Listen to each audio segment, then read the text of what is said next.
so you've chosen to take the evidence presented more literally. You want to believe that the reason that David Murray and David Afton appear to be one and the same is because they are one and the same. Or at least that both Davids are being played by the same character, M2. Interesting choice. Well, let's take a look at the evidence and see how Afton shapes up in this one. Before we can talk about what this path would solve, we have to figure out the how of it all. How was William able to get control of M2 and turn it into his son, David, the crying child Afton? Well, that comes down to the secret ending of Secret of the Mimic. You see, in that ending, we complete moon.exe. We get some glitched permissions that allow us to access special doors in the Murray household, and from there, we fix M2, turning them into the perfect mimic of David. M2 then goes to bed and shuts off as the game fades to black. This is the only ending where M2 is completely fixed, which allows him to live on as a child, as David, and therefore, in the future, could become the crying child that we know from the original games. One of the text logs we get from William directly confirms that he owns the land Murray's costume manor is standing on, including the house Edwin's parents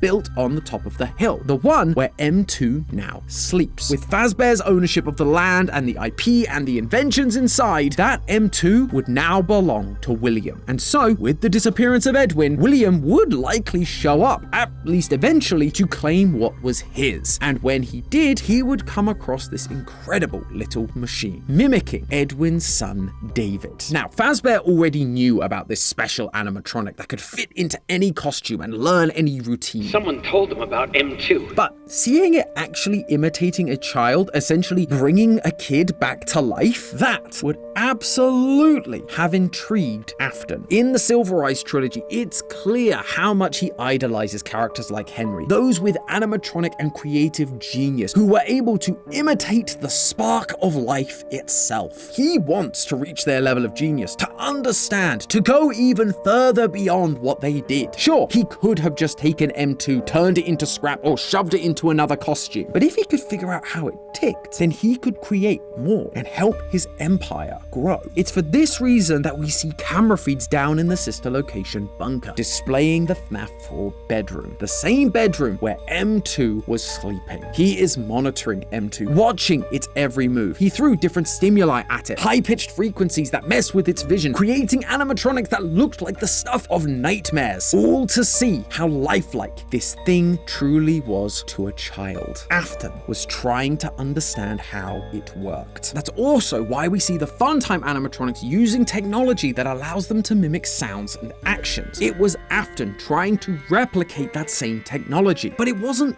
fully there yet, because William wasn't the original creator, although they clearly did manage to mimic one thing correctly. In order not to raise suspicion, Afton would need to make M2 look like another one of his kids. We see masks down in the sister location bunker, Afton's attempts to create realistic human costumes, one that M2 would be able to wear out and about, which is why when the Funtimes encounter Michael Afton all those years later, another one of the Afton kids, they knew what they had to do. They mimicked what they saw M2 doing all those years ago, jumping inside the skin of one of the Afton kids in order to explore the world. They were able to mimic an action, but they lacked the nuance of understanding. Just like M2 would stuff people into suits because, as far as it could tell, that's just where human bodies went. Feels like there's maybe a bigger lesson we could take away from that. But there are a bunch of other pieces of evidence from previous games that suddenly begin to line up when we continue down this train of thought. For example, why does Mike bully his brother? Of course, older brothers can just be mean sometimes. I should know, I am one. But if David Afton is actually a robot kid wearing a skin suit and they are getting all of this attention from their father, well, that would make any kid jealous and want to lash out. They aren't his real son. Why is he getting all the attention instead of me? It's not fair. Michael then goes on to have an obsession with the show The Immortal and the Restless, which the most famous and frustrating line is, "The baby isn't mine." We've tried to make sense of this thing for years, but now we might finally have an answer. It's not that one of the kids was adopted or that Afton had a kid with another woman. It's literally not a baby. It's a robot mimicking another man's child, David Murray. In the security logbook, Michael even comments that he relates most to Clara, as she is the one who seems to see the world she lives in as crazy, just like Michael doesn't understand how people can't tell that this is a weird robot kid that his dad is claiming to be his sibling. But the biggest thing that this solves is actually less to do with M2 itself, and more how the mimic existing in these early parts of the timeline might solve the most infamous line in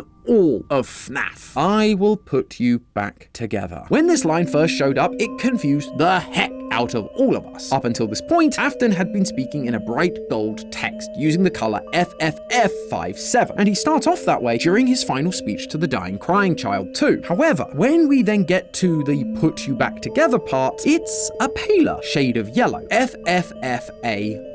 It was confusing as there weren't really any other characters left to claim that color, nor did it make sense for it to be anyone other than Afton. It wasn't helped that in Ultimate Custom Night, when we're seemingly playing as Afton in Eternal Purgatory, we get lines from Nightmare Fredbear that repeat this idea. Let me put you back together. It felt like Scott just made a mistake and used Ultimate Custom Night to rectify that mistake. But now, I offer you an alternative solution. What if the reason it's a similar color to Afton's gold text, but slightly different, is because it isn't Afton, but someone or something pretending to be Afton, mimicking him, if you will. Remember, while we've been focusing on M2 as David Afton, there's another character that Secret of the Mimic introduces to us. M1, Fiona Murray. All she wanted to do was to put her son David back together. I beg you, put it on the side and fix M2. And in the secret ending, that's what she got. But then Afton swooped on in and took her son for himself. She was stuck inside the cradle, the Mex's machine. She would have been powerless to stop him. But, as we've talked about before, she was taken away and likely installed into Fazbear's system. So when Michael took things too far and got M2's head crushed inside of Fredbear, her motherly instincts kicked in. She managed to take over the walkie-talkie and speak directly to M2, promising to put her child back together again. Meanwhile, Afton would have seen M2 as broken and of no use. If anything, he'd actually kind of been an inconvenience to him based on Fredbear's dialogue. Plus, he couldn't even fix him if he wanted to. He was just trying to figure out how it worked. He hadn't actually solved it. And regardless, he now had his new fun times who were using some kind of mimicking software. Those were more than what he needed. So he threw M2 away into the bowels of the rundown facility he owned, MCM, and cemented the whole thing up to start over. But I suspect M2 wasn't completely broken. Edwin beat this thing to a mechanical pulp, and yet it managed to carry on. So once again, just like in the 1970s, this violence towards M2, it getting crushed by Fredbear, taught it how to be violent again. It began to rebuild itself with spare parts, again, now waiting for someone to free it so it could take its revenge. All the while, M1 was working on putting her son back together. She was uploaded to Fazbear's system, took control of the Pizzaplex and a young woman called Vanessa. And with Vanessa's help, she was able to start rebuilding her son, a new mimic robot that looked just like David did before he died. That's right, people, the Gregbot theory is alive and well! We theorized in our very first security breach theory that Gregory is actually a robot version of the crying child, due to just an avalanche of evidence. The fact that they look the same, the fact that Gregory doesn't have any records or parents, that he was living in the Pizzaplex, that Gregory is referred to as broken rather than injured, that when Glamrock Freddy gets Roxy's eyes, he says, You look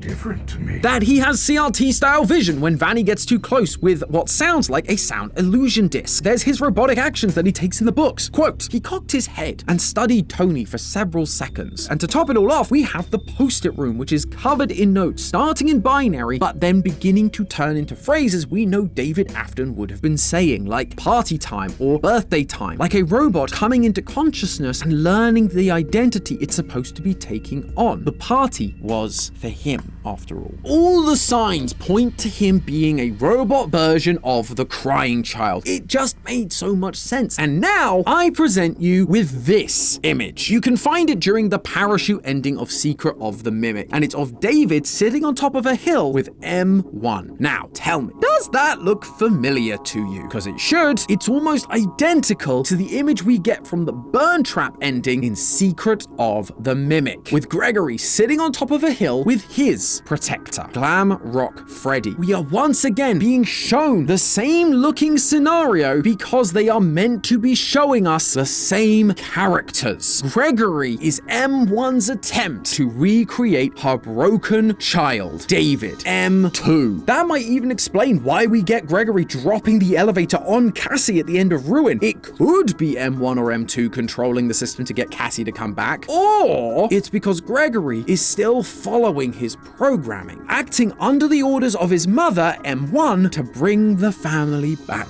together. Now, before anyone gets too mad at this idea, I recognize it's not perfect. For starters, while there's a bunch of evidence that does work when you look at it through the lens of M2 is the crying child, the trouble is, it basically all hinges on the secret ending being the canon ending, which is kinda hard to prove at this point, especially without the DLC or a sequel. Outside of that, there just isn't a lot of evidence for this line of thinking. You essentially have to go in with confirmation bias, the idea that your belief is correct, and so you can find evidence that works because you already believe it to be true. That's not to say that this couldn't be the answer. All I'm saying is that right now, with the evidence we have, it can feel like a bit of a stretch. There's also the issue of M2 being in the basement of Ruin. I still firmly believe that the Mimic we meet in Ruin is M2 from Secret of the Mimic. So by having M2 go on to be the crying child, you have to jump through some weird hoops to make it survive Secret of the Mimic, but still end up locked away before Ruin happens. And those hoops are entirely speculative. It's me knowing point A and point C, and essentially just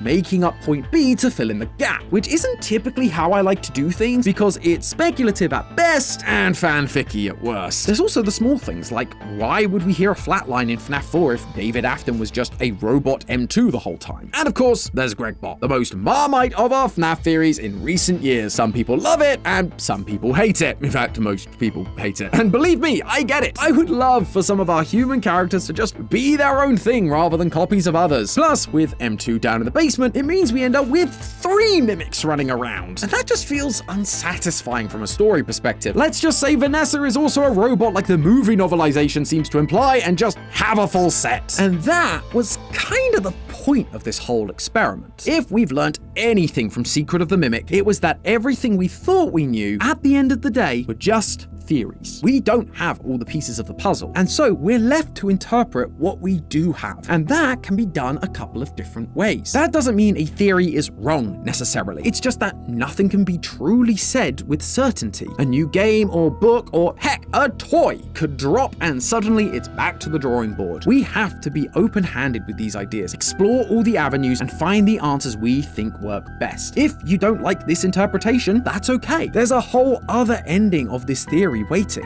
FNAF's lore is open to you. And to really nail that home, I'm actually going to be going live right now, after this episode goes live, with John FNAF, Rytos, Ides Fantasy, Hyperdroid, and Dorco to talk about all of these interpretations and more in our live theorist talkback. So come by, say hi, and in the meantime, remember, it's all just a theory. A game theory! Thanks for watching.